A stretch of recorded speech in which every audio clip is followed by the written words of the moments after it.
Taliwas sa pagtiyak ni House Ways and Means Committee Chairperson Joey Salceda ng Albay ang naghain ng House Bill number 11252 na posible ng makakuha ng panibagong legislative franchise ang ABS-CBN sa ilalim ng liderato ngayong taon. Ngunit ayon kay Marcoleta, isa sa pangunahing tumutol na pagbibigay ng prangkisa sa ABS-CBN na may karapatan ng TV network na muling magsumite ng mga kakailanganin sa prangkisa sa Kamara.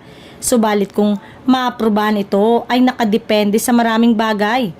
Una ay kung nagkaroon ng reforma, nagkaroon ng bagong management at kung natugunan na ang mga naging violation nito.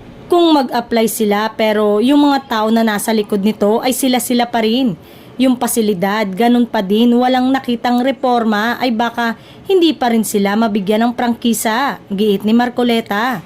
Giit pa ng mambabatas na ang bawat probisyon sa prangkisa ng ABS-CBN ay hihimayin din isa-isa kaya kung siya ang tatanungin ay matatagalan pa bago sila mapagbigyan.